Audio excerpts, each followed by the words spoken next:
बड़ी खबर पर लगातार आप नॉन स्टॉप बिना ब्रेक के आप कवरेज देख रहे हैं। टॉम हॉक मिसाइलों से अटैक किया गया है। अब कौन कौन से मिसाइलें इस वक्त मैदान में उतर चुकी ईरान पर टॉम हॉक मिसाइलें दागी गई है।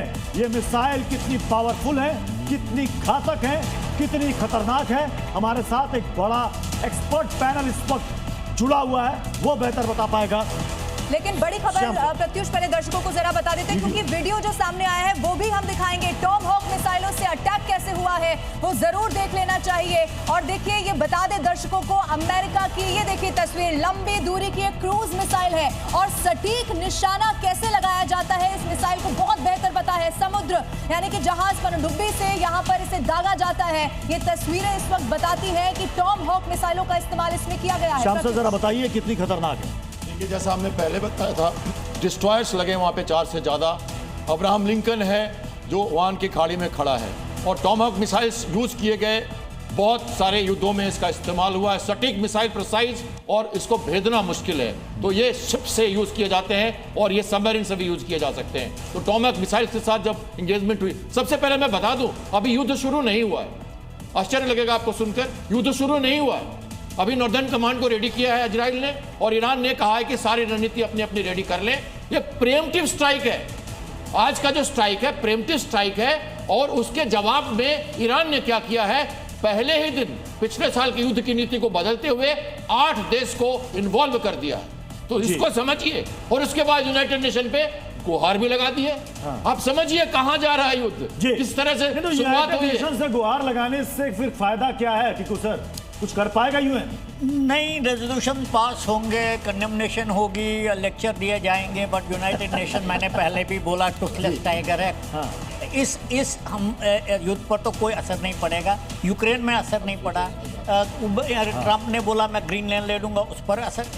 United nation is a talking forum, कुछ नहीं होगा वहाँ। लेकिन ये बादशाहत की जो जंग है ना, बादशाहत, अमेरिका की दादागिरी, वो जहां चाहे वो उसको लगता है कि वो अपने पपेट बैठा करके वहां का रिजीम चेंज कर सकता है। आपको लग रहा है संजय सोई सर कि ये अमेरिका के लिए इस बार ईरान में बहुत ही आसान है? उसको लग रहा है रूस नहीं आएगा, चीन नहीं आएगा, मिडिल ईस्ट के बाकी देश नहीं आएंगे, अकेला पड़ा रह जाएगा। देखिए, बादशाहत की जंग तो इसलिए है क्योंकि वहाँ तेल है।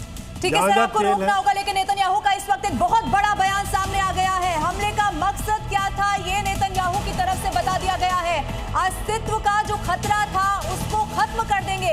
ईरानियों के लिए जुल्म उतार फेंकने को ये बड़ा बयान देखिए बताया है। बड़ी वजह नेतन्याहू की तरफ से बताई गई है, क्योंकि एक बड़ा अटैक जो है वो इजराइल की तरफ से किया गया और अब इसका जवाब भी दे दिया। सर, आप अपनी बात को भी कंप्लीट करिए और नेतन्याहू का जो बयान है उसका अर्थ इस वक्त क्या समझ में आ रहा है, जरा बताइए। नहीं, बिल्कुल, ये तो बादशाहत है, ये तो तेल के लिए सारी जंग है, चाहे वेनेजुएला हो, चाहे ईरान हो, या उसके बाद मिडिल ईस्ट पर जो कंट्रोल वाली बात है सारा, क्योंकि वहाँ पे तेल, अगर वहाँ आलू गिरे होते तो कोई झांक तक भी नहीं होता। दूसरी बात यह है कि जहाँ पे जैसे भी आपने पूछा क्या वहाँ रेजिम चेंज इतना आसान है, देखिए जो बाकी स्पीकर ने भी कहा वहाँ पर इतना आसान नहीं है, क्योंकि यहाँ पे एक अलग चेन है। और शायद अयतुल्ला खुमैनी को भी इस बात का आभास था कि ये चीज़ करेंगे, करने की कोशिश करेंगे।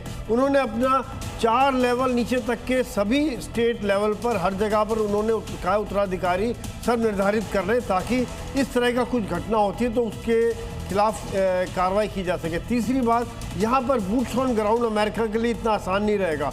हवाई हमले करेंगे, मिसाइल हमले करेंगे। जिसको हम मान रहे थे ईरान के समर्थन में इस वक्त सिर्फ रशिया है, उसी से जुड़ी हुई एक ब्रेकिंग न्यूज इस वक्त दर्शकों को जरा बता देते हैं। बड़ी खबर इस वक्त की युद्ध पर रूस की जो पहली प्रतिक्रिया है, पहला रिएक्शन आ चुका है। विदेश मंत्रालय ने इस हमले की निंदा की है। यूएस इजरायली हमलों की निंदा की है। ये तो माना ही जा रहा था ना पांडे सर कि अगर ईरान के साथ इस वक्त कोई खड़ा हो सकता है तो वो रशिया होगा। अब क्या ये सिर्फ निंदा तक रह जाएगा या कोई और साथ दे पाएगा इस वक्त ईरान का? अगर जो प्रतिक्रिया आई उनके शब्दों पर ध्यान दें तो उन्होंने कहा, रशिया ने कहा कि ये शांति के दूत, डोनाल्ड ट्रंप क्लेम कर रहे हैं कि उन्होंने युद्ध में शांति की और मैं शांति का वाहक हूँ, मैं शांति का दूत हूँ।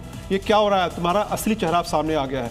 और अब जो तुम कर रहे हो उससे क्या युद्ध होगा, शांति आएगी, ये बताओ। तो और उन्होंने कहा कि ये जो है उनको तुरंत रोकना चाहिए। वो खैर एक औपचारिक स्टेटमेंट है मैं कहूँगा, लेकिन इजराइल के अलावा अमेरिका कोई साथ और कई कंट्री तो देने वाला नहीं, लेकिन ईरान का साथ देने के लिए भी कोई कंट्री आएगा, इस पर बहुत बड़ा प्रश्न है, क्योंकि कोई इस ऐसी स्थिति में है नहीं, उनके पास रिसोर्सेज नहीं है, ऐसे उनके पास दम नहीं है, मादा नहीं है जो कि आ सके डिप्लोमेटिकली। लेकिन मुझे लगता है कि टीकू सर, ये रूस ने एक तरीके से एक संकेत तो दे दिया है, इसे हल्के में नहीं लेना होगा। लेकिन इसका ज़मीन पर कोई असर नहीं पड़ेगा क्योंकि रशिया खुद इन्वॉल्व है। और दूसरी चीज़ में एक और चीज़ भी आपको बता देना चाहता हूँ, रशिया कन्विंस्ड है कि अमेरिका उसको उस धरती, यूक्रेन की उस धरती पर कब्जा लेजिटिमाइज करेगा जो उन्होंने अभी तक कैप्चर किया। तो रशिया के लिए अगर वो ईरान के समर्थन में पूरा उतर जाएगा, it has everything to lose. क्योंकि आपने देखा होगा ट्रम्प हमेशा पुतिन की तारीफ कर रहे हैं और यूक्रेन बैकफुट पर चला गया। इनफैक्ट यही एक बहुत बड़ी वजह है कि यूरोपियन यूनियन और नाटो की रिलेशनशिप अमेरिका से खराब हो। तो टीकू सर, आप अब ये बताइए, आपने कहा कि सिर्फ ये, चूंकि हमने स्टेटमेंट भी दर्शकों को इस वक्त बताया क्या वहां से रशिया से सामने आया, तो क्या ये जो स्टेटमेंट है रशिया का सिर्फ निंदा तक सीमित रह जाएगा, यानी कि पूरी तरह से समर्थन में वो इस वक्त नहीं आ सकता ईरान के, क्योंकि वो तो खुद भी इस वक्त मोर्चे पे है ना युद्ध के? टीकू सर, आप इसे बिल्कुल, मैं तो बिल्कुल साफ कह रहा हूं कि ये सीमित रहेगा स्टेटमेंट तक। मैं आपको एक थोड़ा बैकग्राउंड बताना चाहता हूं। देखिए, ईरान के अंदर अमेरिका का इंटरफेरेंस हमेशा रोकना चाहूंगा। एक वीडियो सामने आया है, वॉर का एक नया वीडियो है, पैट्रियट मिसाइल से ड्रोन को गिराया गया। ये उसी का वीडियो है, ईरानी ड्रोन को मार गिराया गया है। कैसे मार गिराया गया है? अली अल सलेम बेस के पास ये अटैक हुआ। ये नया वीडियो सामने आया, ये देखिए कैसे इस ड्रोन को खत्म किया गया इंटरसेप्ट करके। पैट्रियट मिसाइल से ड्रोन को मार गिराया गया। जितने भी एयर डिफेंस सिस्टम्स हैं, सारे के सारे इस वक्त फुल एक्टिव है।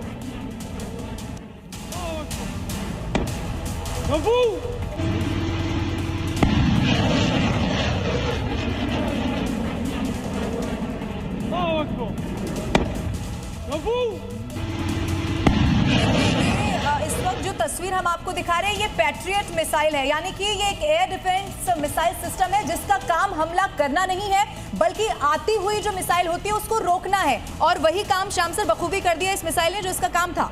देखिए, एयर डिफेंस सिस्टम तो बहुत सारे हैं। पैट्रियट बना, ये कहते हैं सबसे एक तरह से काफ़ी काबिज मिसाइल सिस्टम है एयर डिफेंस का, लेकिन हर मिसाइल की अपनी, पैट्रियट मिसाइल की काफ़ी हम सुन चुके हैं, कई जगह पे इसकी का यूज़ किया गया। और ये पैट्रियट मिसाइल इजराइल के पास भी है, अमेरिका के सारे एयरक्राफ्ट के पास, एयर बेसिस के पास है। एयर डिफेंस सिस्टम जो समुद्र में है, आपने परसों देखा होगा एयरक्राफ्ट कैरियर पे एक ड्रोन गया था, उसको मार गिराया। सबसे काबिज जो एयर डिफेंस सिस्टम होता है वो डिस्ट्रॉयर्स का होता है। ब्रुक क्लास के, अल्वर ब्रुक क्लास की डिस्ट्रॉयर 4 के 4 ओमान। लेकिन संजय सोई सर, जितने भी एयर डिफेंस सिस्टम की यहाँ पर बात हो रही है, मतलब आयरन डोम से लेकर के आप बाकी जितने भी एयर डिफेंस सिस्टम है सबकी हम बात कर रहे हैं, इसके बावजूद अमेरिकी बेस पर मिसाइल गिर रहे हैं।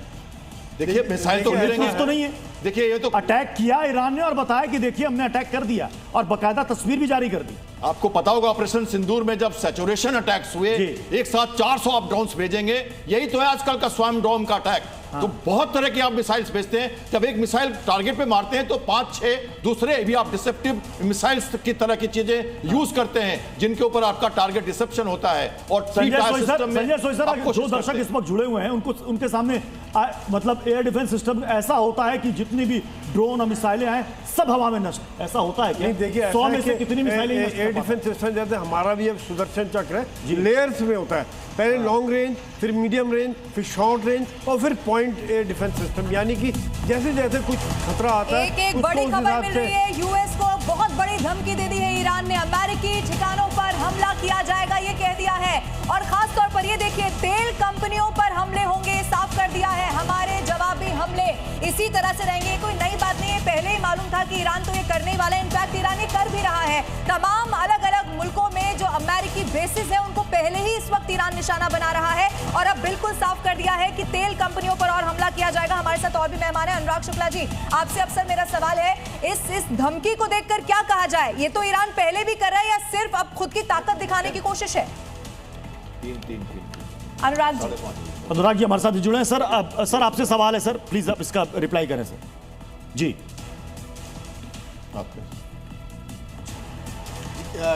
प्लीज अपना सर, ये खबर हम दर्शकों को दिखा रहे हैं। ईरान ने बड़ी धमकी दे दी है यूएस को, और वो ये कह रहा है कि अब जो तेल कंपनियां हैं उन पर खासतौर पर अटैक होगा। आपका रिएक्शन समझाइए, इसका क्या मतलब है, दर्शकों को बताइए। देखिए, जो तेल कंपनियों के जो उनके संयंत्र जहां पर लगे हुए हैं, अगर उन पर अटैक होता है तो इससे जाहिर तौर पर जो अंतर्राष्ट्रीय बाजार में तेल की जो आवाजाही है उस पर असर पड़ेगा, तेल की कीमतें बढ़ सकती हैं।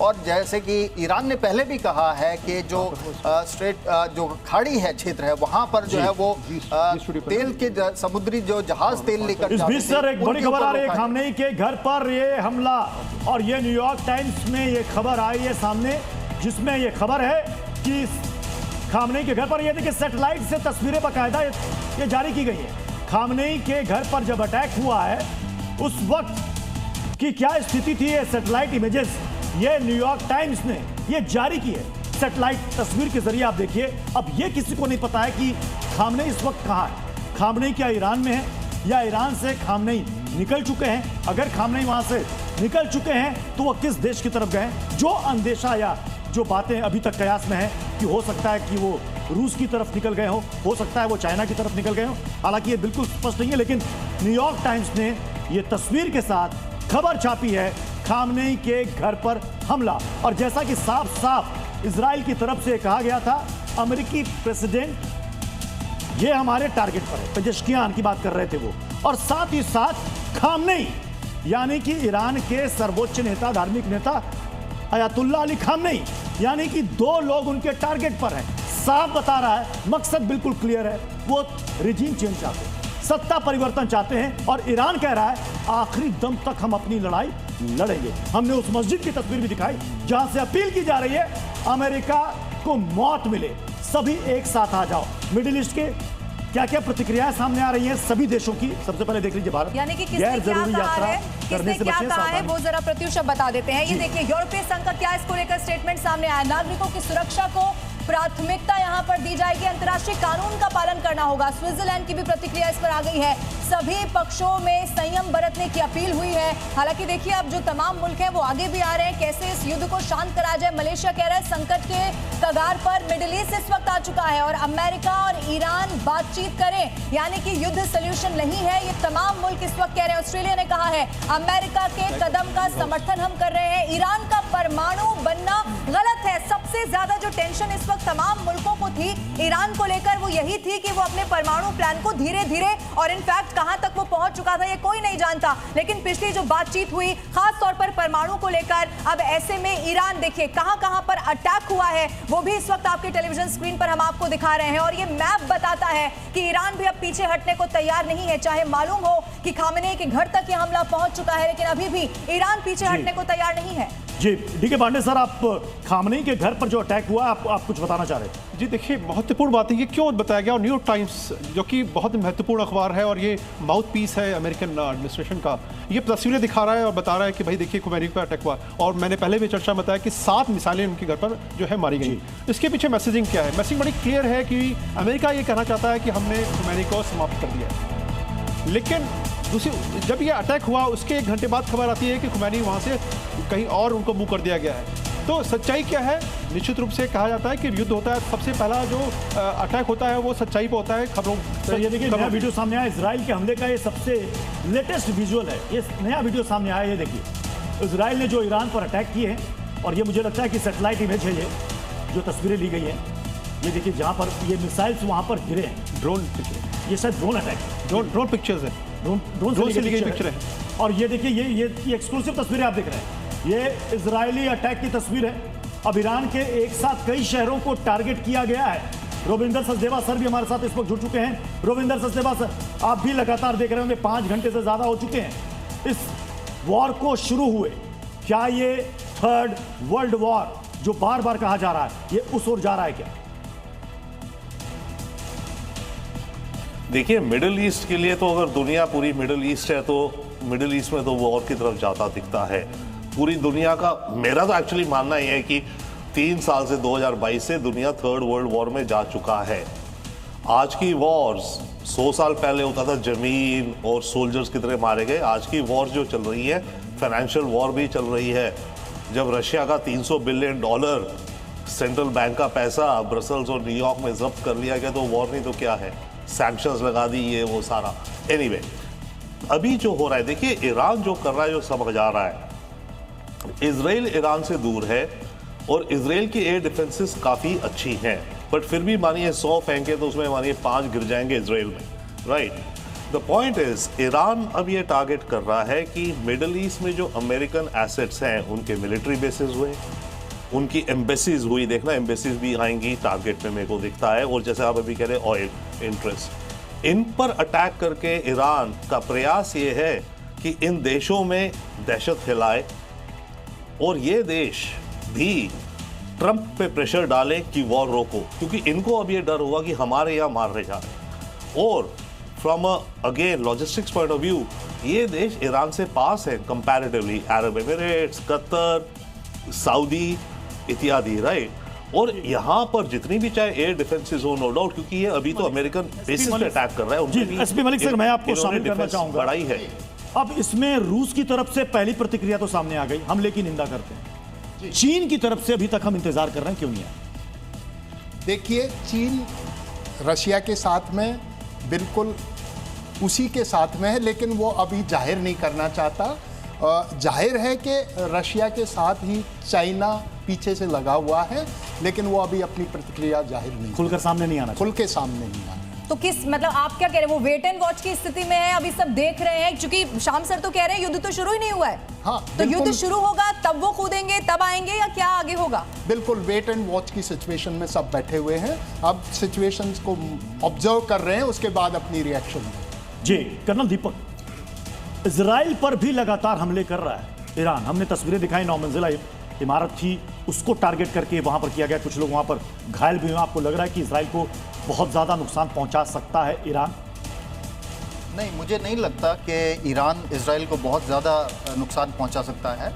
देखिए, ईरान के पास प्राइमरीली जो है मिसाइल्स का जखीरा है जी। उनकी जो एयरफोर्स है वो बहुत सक्षम नहीं है, बहुत काबिल नहीं है, क्योंकि उनके ऊपर बड़े लंबे समय से इकोनॉमिक सैंक्शंस रहे हैं, टेक्नोलॉजिकल सैंक्शंस रहे हैं।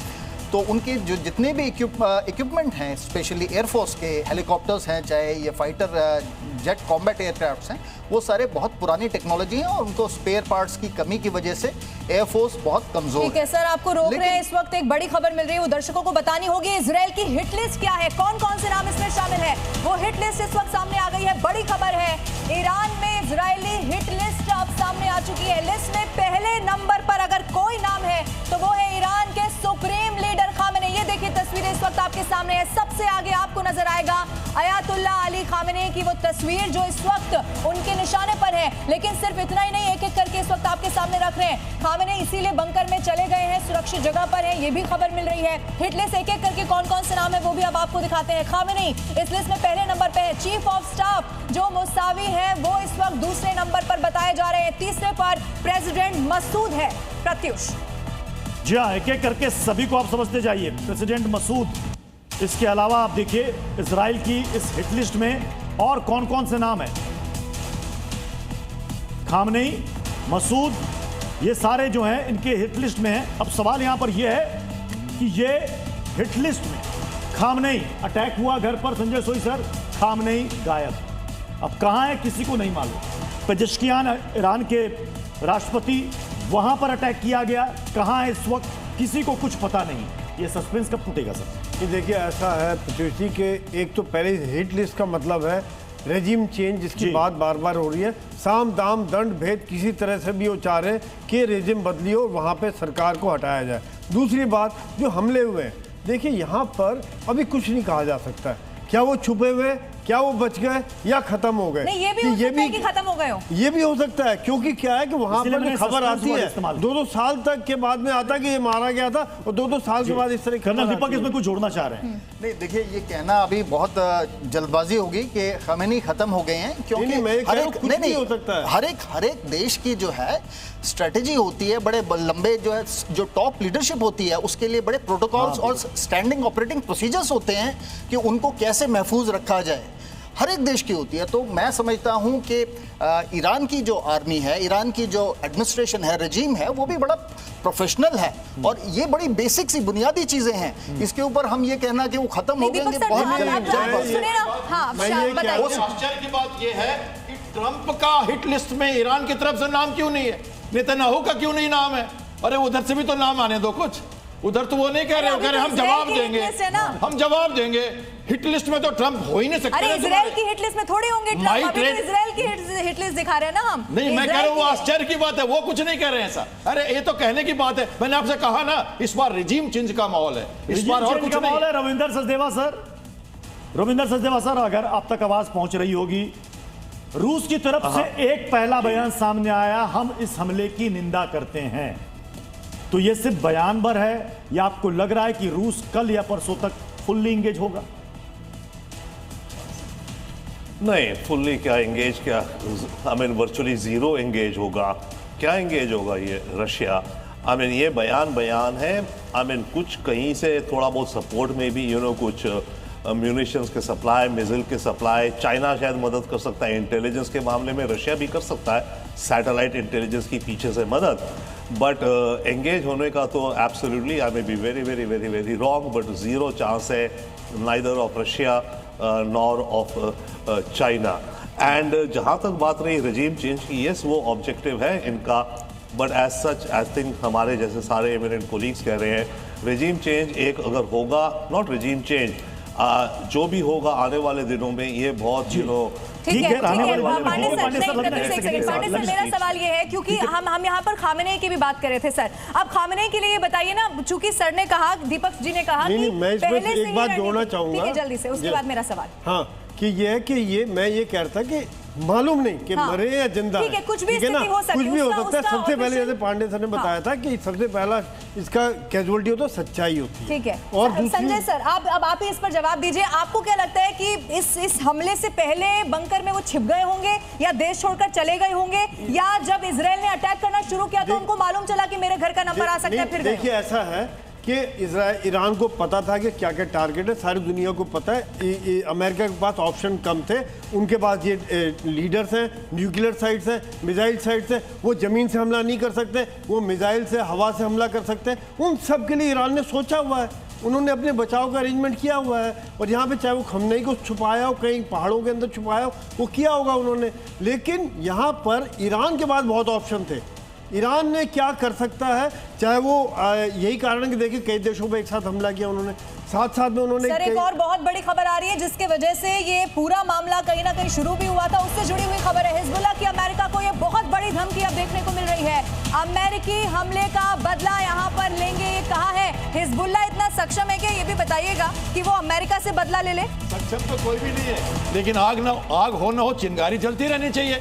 तो अभी यमन भी आने वाला है, अभी हमास तो था एच का, मैंने कहा ना, ये सारे मार खाने के लिए उतरेंगे क्या? बिल्कुल उतरेंगे। पिछले 5 घंटे से लगातार हम जो हो रहा है ना, हम संजय तो नहीं है महाभारत के या हमारे जी न्यूज, बट हम सब जो कह रहे हैं ना, 1 घंटे पहले वो सब कह रहे हैं और 1 घंटे बाद वो हो रहा है। पिछले 5 घंटों से लगातार आपके चैनल में हम 1 घंटे पहले वो सारी बातें कह रहे हैं, चाहे वो जिस बेस में जैसे अटैक हुआ हो या रिजिम चेंज की बात हो रही हो या इजराइल का मकसद क्या है, 5 देश पे 8 देश पे अटैक क्यों हुआ, यूनाइटेड नेशन में गुहार क्यों लगाई जा रही है, इस सब के सब हम कह चुके हैं। लड़ाई शुरू नहीं हुई है, अभी भूमिका बन रही है।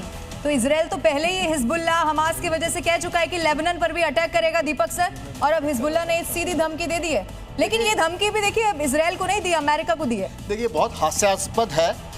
मैं कहूँ कि अगर इस समय हमास या हिजबुल्लाह या और इस्लामिक जिहाद इन फ़लस्तीन वो इस तरह की कोई भी धमकी या कोई भी बयानबाजी करते हैं, क्योंकि हमने देखा है कि पिछले 2-3 साल में उनकी जो मिलिट्री कैपेबिलिटी थी वो तकरीबन मतलब बर्बाद हो चुकी है, नष्ट हो चुकी है। उनके पास कोई कैपेबिलिटी नहीं रह गई है। वो सिर्फ इस वक्त बयानबाजी ही कर सकते हैं, शायद वही उनका काम है, रह गया है। उससे ज़्यादा उनमें मुझे नहीं लगता कि उनके सड़क पर भागते हुए लोग नजर आ रहे हैं। बहरीन की ये तस्वीरें हैं इस वक्त, देखिए कई धमाके वहां पर हो चुके हैं और हमलों के बाद बहरीन में अफरा तफरी का इस वक्त माहौल देखने को मिल रहा है। सड़क पर ड्रोन भागते हुए नजर आ रहे हैं, क्योंकि अमेरिकी नौसेना की यहाँ पर मौजूदगी है ना, if I'm not wrong। बिल्कुल फिफ्थ जो कमांड है उनका सेंटर है बहरीन में, और हमने कहा था 1 घंटे पहले, 1 घंटे बाद उन्होंने अटैक दिखा दिया। आपको कहा था सेंट्रल कमांड का जो बहरीन में फिफ्थ जो फ्लीट है उसका हेडक्वार्टर है, 7 शिप्स कोस्टल डिफेंस के वहां खड़े थे, जेट्टी डिस्ट्रॉय कर दी, शिप्स को मार दिया, क्योंकि गल्फ में ही तो वार छेड़ना है ना। डाइवर्जनरी फ्लैंक लिया ईरान ने, पहले ही दिन 8 देश की सोवरेनिटी को चैलेंज किया। हालांकि अटैक प्रिसाइज हुआ है, बेसिस पे हुआ है, कई जगह तो उन्होंने कह दिया गलती से हो गया, जैसे कि कुवैत में मैंने कहा था कुवैत पे भी अटैक हो गया, कई लोगों ने कहा कुवैत पे अटैक नहीं होगा, हो गया तुरंत। उन्होंने इराक पे अटैक किया, बाद में माफी मांग ली, नहीं आप क्या अटैक नहीं करना चाहते। सऊदी अरबिया में बहुतों को डाउट था, हमने कहा वहां भी होगा, हो गया।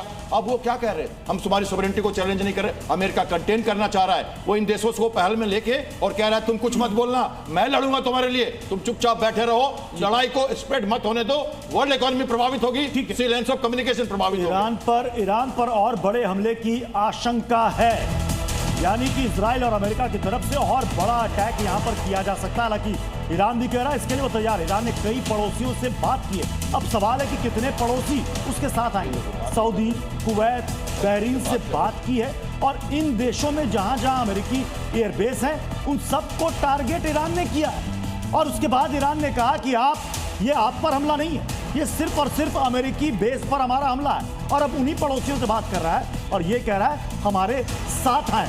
रविंदर सर, एक आपको लग रहा है कि सारे मिडिल ईस्ट के ईरान के सहयोग में आ पाएंगे देश? नहीं, सहयोग में तो नहीं आएंगे, बट शांति के पक्ष में आने का करेंगे, क्योंकि इन सब देशों को है, इनके अपने देश के अंदर खतरा है। भाई अपने देश में बहरीन के आप जो विजुअल्स दिखा रहे हैं, बहरीन में कभी कोई बम गिरा है क्या बाहर से? कभी मेरे ख्याल से तो कभी नहीं गिरा होगा। ओके, आबू धाबी में भी रिपोर्ट है, शायद कभी आज तक कोई बम गिरा है? कभी नहीं गिरा होगा। तो अब इनके सामने दुविधा ये होगा, भाई अगर मेरी जमीन पे मानो एमिरेट्स पे एक बम गिरा है, चाहे अमेरिकन फैसिलिटी पर ही जी, पर उसके कुछ पोर्शन से, हाँ आबू धाबी में एक सज्जन की तो ठीक है सर, मैं आपके पास लौटूंगा। इस बीच एक बड़ी खबर आ रही है, कोलंबिया के राष्ट्रपति का बड़ा बयान सामने आया है। ट्रंप ने बहुत बड़ी गलती कर दी है, कोलंबिया की तरफ से क्या गया, राष्ट्रपति पेट्रो का ये बड़ा बयान सामने आया, जिसमें वो ये कह रहे हैं, अमेरिका के लिए ये कह रहे हैं कि ट्रंप ने बहुत बड़ी गलती कर दी है।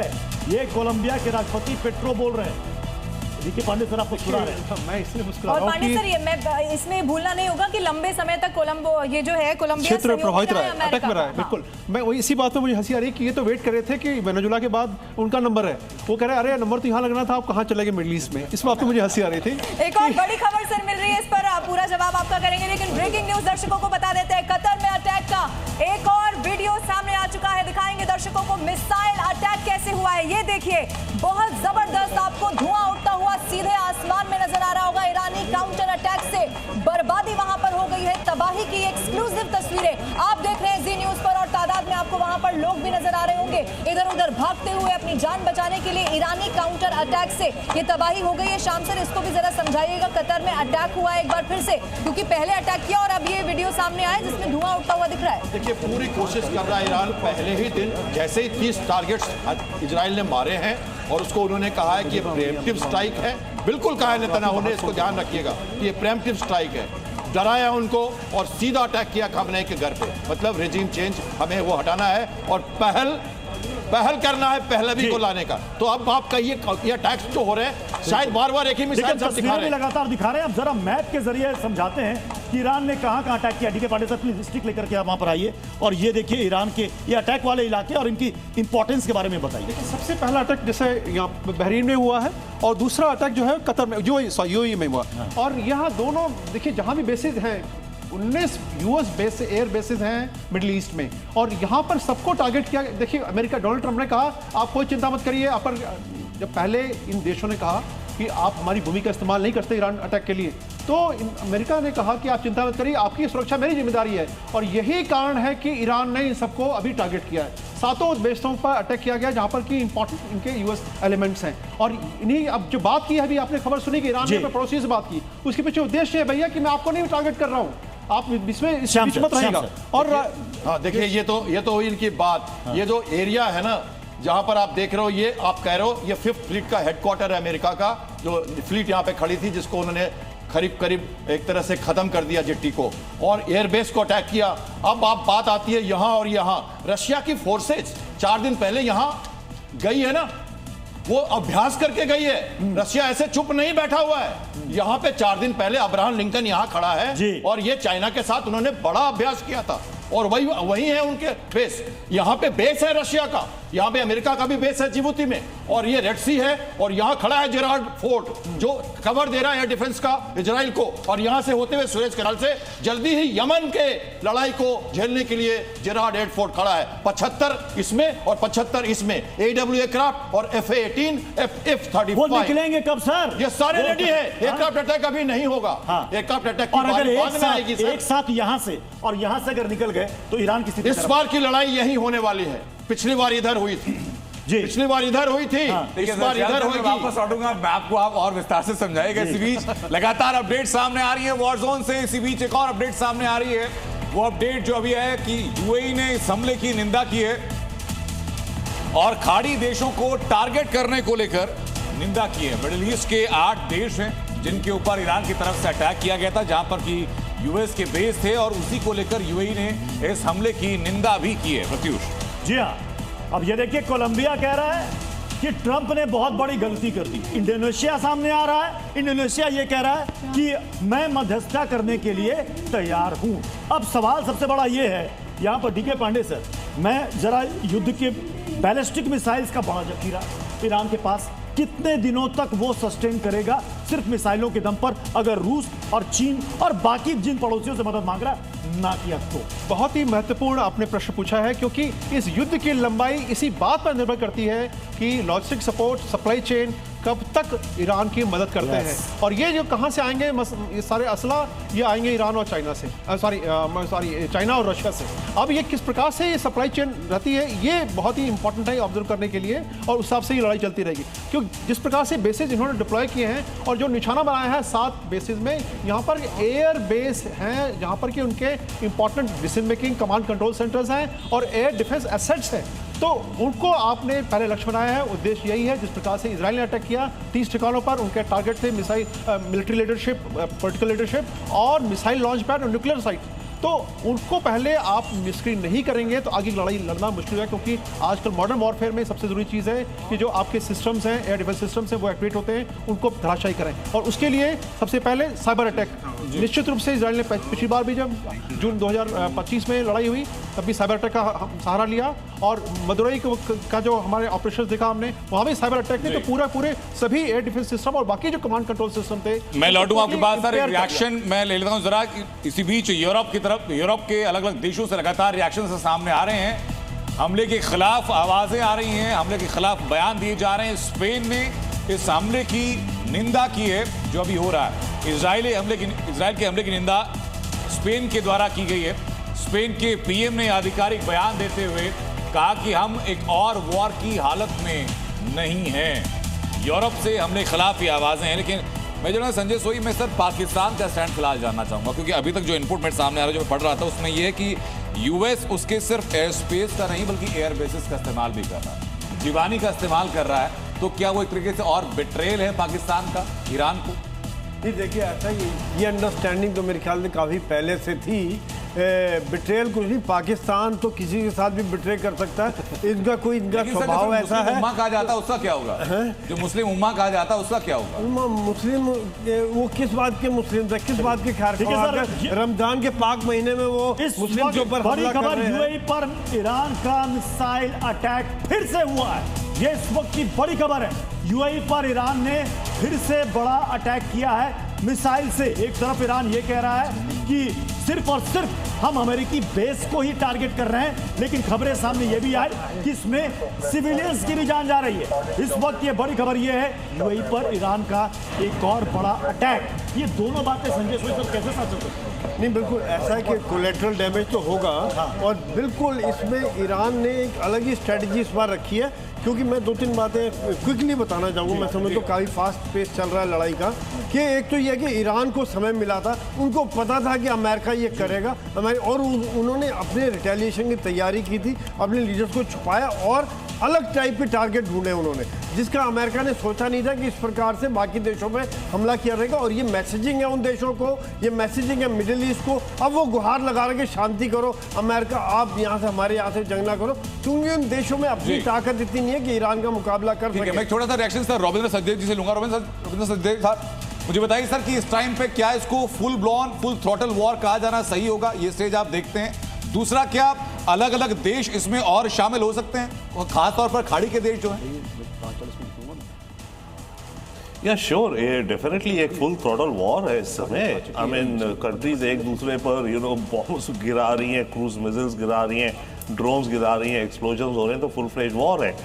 एंड सेकेंडली, जो मैं पहले भी कह रहा था, खाड़ी के देशों को एक वो है ना, डिलेमा है भाई, आपके देश पे अगर बम गिरा है, चाहे अमेरिकन लोकेशन पर भी, पर आपकी सॉवरेनिटी हर्ट हुई है ना, तो अब क्या अरब एमिरेट्स ईरान पे अटैक करेगा? जी, मैं आपकी बात को आगे बढ़ाऊं। इसी बीच में एक और अपडेट सामने हो गई ईरान में जो कोलैटरल डैमेज की बात जो हो रही है, उसकी एक और तस्वीर सामने आई है। लड़कियों का स्कूल जो है वो भी हमले की चपेट में आया, जिसमें कि अभी तक अपडेट ये है कि 40 लड़कियों की मौत उसमें हुई है। जी हाँ, इससे पहले भी खबर सामने आई थी कि वहां पर कुछ स्टूडेंट्स की जान गई है। ये IRNA न्यूज एजेंसी, उसके हवाले से खबर आ रही है। गर्ल्स स्कूल पर यह मिसाइल अटैक हुआ है और यहां पर 40 लड़कियों की, यानी कि छात्राओं की, स्टूडेंट्स की जान चली गई है। यानी कि ये कोलैटरल डैमेज दोनों तरफ हो रहा है। थोड़ी देर पहले हमने आपको खबर ये भी दिखाई थी कि UAE में भी एक सिविलियन की जान वहां पर गई, लेकिन ईरान की मीडिया की तरफ से यह जानकारी आ रही है 40 स्टूडेंट्स की जान इसमें चली गई है। एक तरीके से दीपक सर, इसमें कुछ आप जोड़ना चाहेंगे? UN को बार बार लाने की बात हो रही है, कुछ देश की न्यूज़ आप बता रहे हैं सोर्स। दरअसल जब लड़ाई होती है तो सबसे पहले तो जो कैजुअल्टी होती है वो सच्चाई होती है। हाँ। हमें नहीं मालूम कि ये साइकोलॉजिकल वॉरफेयर या प्रोपेगेंडा का जो है एक हिस्सा तो नहीं है। हाँ। क्योंकि अगर हम देखें कि जो अल्टीमेट ऑब्जेक्टिव है इजराइल और US का, वो है रिजीम चेंज, और अगर रिजीम चेंज करना है उसके लिए पब्लिक को उठना पड़ेगा। तो हो सकता है कि ये ईरानियन एडमिनिस्ट्रेशन की तरफ से एक प्लांटेड न्यूज हो, जिससे कि पब्लिक में हो सकता है प्लांटेड हो, लेकिन जो खबरें हैं उसके मुताबिक वो कह रहा है कि 40 स्टूडेंट्स की जान चली गई। पश्चिमी ईरान में जो हमला किया गया, बैलिस्टिक मिसाइल को न्यूट्रलाइज कर दिया गया है, उसको मार दिया गया है। US हमले में ईरानी मिसाइल के तबाह होने की तस्वीर भी सामने आ रही है। और अब पिछले 1.5 घंटे के अंदर जो डेवलपमेंट हुए हैं, मैं जल्दी से ब्रीफ आपको कर देता हूं कि ईरान ने मिडिल ईस्ट के सबसे सुरक्षित समझे जाने वाले शहरों को निशाने पर लिया, जिसमें 3 शहर शामिल हैं, दुबई, रियाद और दोहा। 7 देशों को एंगेज कर लिया गया है। इसमें कतर को, जिसके कि अल उदीद एयरबेस को अटैक किया गया है। उसके अलावा कुवैत, सऊदी अरब, जॉर्डन, इराक, UAE और बहरीन में सबसे इंपॉर्टेंट ये है कि अमेरिका का 5वां बेड़ा, US की 5th फ्लीट का जो कमांड सेंटर है वो बहरीन में था, अल जुफैर बेस पर, वहां उसको अटैक किया गया है। तो ये अभी तक की एक शॉर्ट क्रिस्प अपडेट पिछले 1.5 घंटे के अंदर जो हुआ, और अभी की जो तस्वीरें सामने आ रही हैं वो प्रत्युष लगातार आपको स्टूडियो से दिखा भी रहे हैं। जी हाँ, बैलिस्टिक मिसाइल को मार गिराया गया है। और बैलिस्टिक मिसाइल, आपको बता दें कि पूरे मिडिल ईस्ट में अकेले अगर सिर्फ ईरान की बात की जाए, ये बात अमेरिका भी अच्छी तरीके से जानता और मानता है कि सबसे बड़ा जखीरा बैलिस्टिक मिसाइल का ईरान के पास है। और अगर ये जखीरा खत्म हो गया, रविंद्र सचदेवा सर, फिर क्या होगा? नहीं, ये जखीरा खत्म हो गया अगर मानिए, तो फिर क्या होगा? तब इतना कयास हो जाएगा ईरान के अंदर कि रेवोल्यूशनरी गार्ड शायद अंडरग्राउंड चला जाएगा। देखिए, आपने खामनेई को मार दिया, पर जैसे जनरल सोई भी क्या समझते हैं, उन्होंने कुछ ना कुछ अपनी सक्सेशन प्लानिंग भी अब इन्होंने कर रखी थी। खबरें थी कि इन्हें पता है कि अगर खामनेई गया तो नेक्स्ट कौन है, उसका बेटा भी है, उसको भी शायद मारने का था, हिट लिस्ट में आपका नाम होना चाहिए शायद उसका। तो इन्होंने अपनी लेयर बाय लेयर वो रखी हुई है। डिपेंड करेगा, अगर टॉप लेयर को मार दिए और इनका जखीरा खत्म हो गया तो ठीक है, इफेक्टिव कोई सरकार है नहीं, सड़कों पे लोग आएंगे, वो क्लेम करेंगे, पार्लियामेंट के अंदर घुस जाएंगे, भीड़ भाड़ बना के कहेंगे जी एक नई सरकार या कुछ भी आने होगी। बट जो रेवोल्यूशनरी गार्ड के अगर 1.5 लाख लोग हैं और जो लॉयल हैं जी, ओके, इस्लामिक रजीम को, इस फिलॉसफी को वो अभी भी आकर के सड़कों पर दबाएंगे, लोगों को दबा सकते हैं। तो जैसे अभी पिछले टाइम अभी जब हुआ था प्रोटेस्ट पे, राइट, तो अनफॉर्चुनेटली हो सकता है। मैं लौटू आपके पास सर, तेल अवीव से कुछ और तस्वीरें आ रही है रविंद्र सचदेव सर, तेल अवीव से कुछ और तस्वीरें आ रही है। वो तस्वीर में पहले दिखाता हूं आपको, तेल अवीव की एक बिल्डिंग की तस्वीरें जहां भयानक आग लगी हुई है। बताया जा रहा है कि यहां पर एमिनेशंस को रखा हुआ था, गोला बारूद का एक डिपो था। जैसे अटैक हुआ तो अटैक के बाद की विभीषिका जो कि डिपो पर अटैक होने के बाद जो समझी जा सकती है, लगभग वैसी तस्वीरें ये तेल अवीव से सामने आ रही हैं। जी हाँ, हालांकि तेल अवीव पर इससे पहले भी इस तरह के अटैक्स होते रहे। जो भी उनका डिपो है उनको अक्सर अटैक किया जाता रहा है। क्या हमारे साथ कर्नल अनुराग शुक्ला भी हमारे साथ इस वक्त जुड़ चुके हैं। अनुराग सर, आप ये पहले तो इस तस्वीर के बारे में बताइए, इससे कितना नुकसान, और अगर ये 4, 5, 6 दिन 7 दिन और बढ़ा तो कितना बढ़ेगा? जी, जैसा कि अगर आप देख रहे हैं ये प्रिलिमिनरी अटैक है। इस अटैक में एक दूसरे को टोने की कोशिश की जा रही है कि हम अपने जो मिलिट्री ऑब्जेक्टिव है, टैक्टिक के कितने नज़दीक जा सकते हैं। लेकिन अभी अगर ये एक्सटेंड किया जाता है, ये अगर युद्ध एक्सटेंड होता है तो नेक्स्ट स्टेज में ड्रोन्स आएंगे और फुट वॉर होने की संभावना है। तभी कोई भी ऑब्जेक्टिव जो अमेरिका का है या इजराइल का है अचीव हो पाएगा। जहाँ तक अगर हम इजराइल के, ईरान के मिलिट्री ऑफिसर्स की बात करें या फिर पॉलिटिकल रिजीम की बात करें तो वो अपने क्षेत्र में सुरक्षित हैं। उनको ऑलरेडी 10 दिन का वार्निंग मिल चुका था, वो ऑलरेडी प्रिपेयर हैं इन सब चीज़ों के लिए। तो मुझे किसी तरह से नहीं लगता कि पहली वेव जो फर्स्ट वेव चली है आज, इसमें किसी को ही ज़्यादा नुकसान हुआ है। केवल एक दूसरे की शक्ति प्रदर्शन हो रही है, देखा जा रहा है कि कहाँ तक किसकी रीच है। ऑलरेडी ईरान ने अपने युद्ध अभ्यास के दौरान क्लियर कर दिया गया था कि कहाँ कहाँ तक वो युद्ध के मैदान में अपनी मिसाइल मार सकते हैं। और इसी के लिए बेसिक रीज़न अगर आप देखें तो डिमांड की जा रही थी कि आप अपने बैलिस्टिक मिसाइल की रेंज कम करें, क्योंकि उनको पहले से डर था कि ईरान की जो मिसाइल्स हैं वो उनके यूएसए के बेसिस पे मारने में सक्षम है। जी, कर्नाटक को एक चीज़ मैं और जानना चाहूँगा आपसे सर। नवंबर 1979 जब यही हालात थे और वॉशिंगटन को घुटने पे आने पर मजबूर ईरान ने किया था, वैसा कुछ अभी आप देख रहे हैं? इतनी क्षमता आज की तारीख में वैसी है? इतिहास का कुछ हद तक दोहराने की संभावनाएं हैं? देखिए, ईरान की जो हिस्ट्री रही है जी, वहाँ अभी तक 1950 के बाद सबसे ज़्यादा पॉपुलर लीडर रहा है मोसादेक जी। मोसादेक ईरान का सबसे पॉपुलर प्राइम मिनिस्टर था। उसने ऑयल इंडस्ट्री को अर्ली 50s में नेशनलाइज किया। उसके बरखिलाफ अमेरिका ने बहुत ज़बरदस्त रजीम चेंज की कार्रवाई चलाई और मोसादेक को हटा दिया। वो जेल भेज दिया गया और वो फिर जेल में ही उसकी मृत्यु हो गई। इस बीच सर देखिए, बड़ी खबर जल्दी से दर्शकों को दे देते हैं। कतर में अटैक का नया वीडियो सामने आया है। ये बहुत बड़ी खबर सामने आ रही है। कतर में अटैक का वीडियो, वो भी हम आपको दिखाएंगे। मिसाइल अटैक का ये वीडियो है जो ईरान की तरफ से काटा गया था। ये देखिए, ये तस्वीरें हैं कतर जो मिसाइल वहां पर गिरा है। उसके बाद देखिए आग और धुएं को आप देख सकते हैं। गाड़ियां हैं सड़क पर इस साइड और दूसरी तरफ देखिए, हालांकि कई गाड़ियां उसकी जद में आई हैं। गाड़ियां आपको जलती हुई वहां पर नजर आ रही होंगी। कुछ लोगों ने ये मोबाइल से इस मंजर को उन्होंने अपने कैमरे में कैद किया है। ये कतर की तस्वीर, मिसाइल अटैक की तस्वीर, और ये देख करके साफ लग रहा है एसपी मलिक सर, वो बार बार ईरान ये कह रहा है हम तो अमेरिकी बेस, लेकिन ये तो सिविलियंस एरिया लग रहा है। लोगों की गाड़ियां वो डैमेज हुई। बिल्कुल, ये कोई मिलिट्री टारगेट नहीं था। सिविलियन टारगेट्स को उन्होंने अटैक किया है और जैसा कि अभी बताया, सब एक दूसरे की पहुंच और ताकत को भांप रहे हैं जी। इनिशियल स्टेज है और बाकी वो अपनी स्ट्रेटजी प्लान करके बाकी की कार्रवाई उसी तरह करेंगे पहली असेसमेंट के बाद। तो अभी ऑब्वियसली ये सिविलियन टारगेट है जो कि इस युद्ध में नहीं होना चाहिए था। मिलिट्री टारगेट्स के ऊपर इनका अटैक होना चाहिए। लेकिन इससे ग्लोबल रिपरकशन क्या होंगे सर? उसकी पहली अपडेट सामने आनी शुरू हो चुकी है और अपडेट ये आ रही है कि कई देशों में तेल का संकट भी हो सकता है और ऐसी कई तेल कंपनीज हैं जिन्होंने सप्लाई रोकी है।